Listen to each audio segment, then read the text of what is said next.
Hello and welcome. I'm Annette Reeder from thebiblicalnutritionist.com. And today we're going to talk about what do they eat in the Bible. Well, definitely this is about the Middle Eastern marketplace and what was on their table.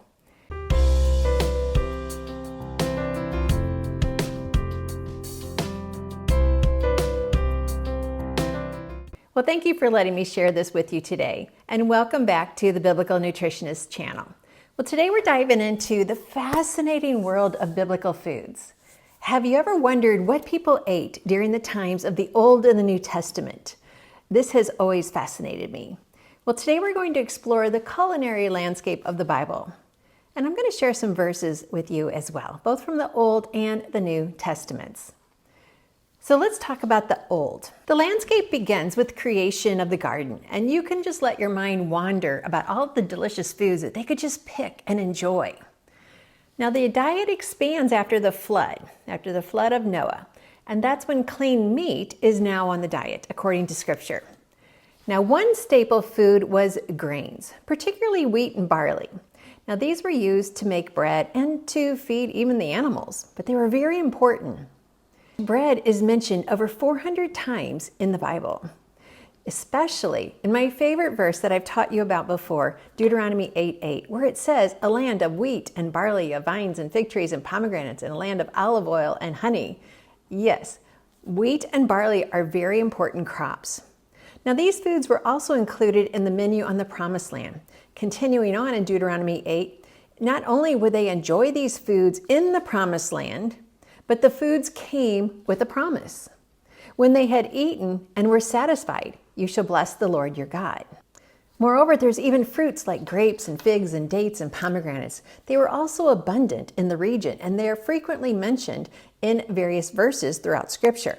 And if you go to visit Israel, you're going to see them all decorated in different ways in the gift shop. Now, in fact, from my research of the 7 Foods of the Promised Land book, the historians noted that the dates in Israel were the finest of all of the lands, more juicy, more able to be stored, and food for bragging about. And then remember Abigail baking a cake of figs and dried fruit as an offering of forgiveness for her husband? She did get a husband out of that too, a new husband. So check that verse out as well.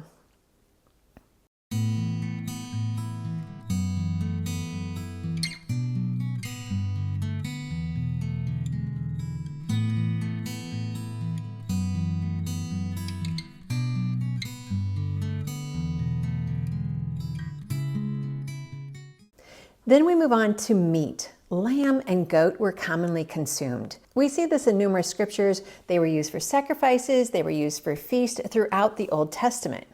Now, look at Genesis 22:13. We read about Abraham sacrificing a ram. Additionally, dairy products like milk and cheese were part of their diet as well. This is evidenced by the passages in Judges 5:25, which mentions giving curds in a bowl. Let's look at New Testament foods. Now that we're in the New Testament period, during this time, the diet may have expanded due to the influences from the Greek and the Roman cultures. Now, the trade routes went straight through Israel, whether you're going north to south or east to west. This was specifically God's design. The design of this trade route was intentional from the beginning of time. God wanted everyone to travel through Israel to see His hand on His chosen people. In the last days yet to come, everyone will again turn their eyes back to Israel and see God's hand at work. When you visit Israel and you go to Megiddo, you're going to see that road. Now the spices, let's move on to that, would have become more varied because of the trade routes. They already enjoyed cinnamon and mint and rue. I talk about that in the Bible study. Yet now they would possibly be experiencing saffron and other herbs and spices because of the trade routes coming up and coming over from India, coming up from Egypt, all over the land. Now, fish became a significant part of the diet, especially for those living near the Sea of Galilee, which is a beautiful place to visit, or the Mediterranean Sea, another beautiful place to visit. Now, Jesus himself is recorded to have miraculously multiplied fish to feed the crowds. This is mentioned in Matthew 14. Now he's seen in John chapter 21, Jesus is on the shore. This is one of my most favorite scenes. It's after his resurrection, and he encourages the disciples who have fished all night, cast your net on the other side. Now, after they struggle with pulling in the nets, they recognize it's Jesus on the shore, and he's got breakfast over the hot coals of fish and bread. Next time you serve fish and bread to your family, be sure and remind them about that story. Olive oil was always a staple, Old and New Testament. It was used for anointing kings, lighting in the temple, and also for cooking.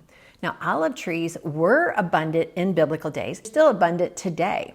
And olive oil is mentioned many times, especially at Exodus 27:20. Again, back on herbs and spices like mint and cumin and dill, they were used to season the dishes, as mentioned in Matthew 23:23. We also remember that the herbs were used during Passover as a reminder of their hard labor. Now, some of that is more tradition, but yet some of it was definitely for biblical remembrance. All about the Passover is about a reminder of what God did and what he's coming to do. So there are so many mentions of food. I have numerous books already written about all the foods in the Bible. Always remember though, from grains to fruits to meats to spices, their diet, it was diverse. And it was reflective of the rich agricultural heritage of the area.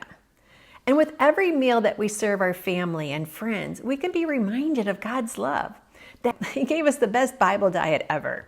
We didn't need a scientist or a microscope to understand the value of his foods. It's always to be a reminder of what he has done and what he's coming to do. That is why we have the seasons. That's why we have foods in different times of the year. We have different foods in different countries of the world. All of it is to point to a creator who loves you with an everlasting love. He's the same yesterday, today, and forever. What does that mean for you? It means just as he fulfilled his promises in Scripture, he's fulfilling his promises today in our lives as well. Just as he loved and cared for his chosen in Scripture, he loves and cares for his chosen today. And that's you and I if you have accepted him as your Savior. If you're saying, Annette, I just don't know if he really is the one true God, then look in the Scripture. You can read so many history books. Not the current history books, they've been sterilized. But I mean like historians like Josephus, who recorded so many of the things that are true in Scripture. And he validated, not that I needed him to, because God said, and it was so. And so just realize, if you're questioning whether God exists, if you're questioning whether God loves you, just ask him. Just ask him, dear Lord, as the Father of this world, as the Father who created, as the Son who came and died on the cross, reveal yourself to me so that I can just worship you and you alone. And he's also a jealous God, so all those other gods, they don't fit. You need to get rid of those. Well, thanks for letting me share with you God's recipe for excellent health. It is always my joy, my honor to be with you and to help you see how food was created for your enjoyment. Thanks for watching.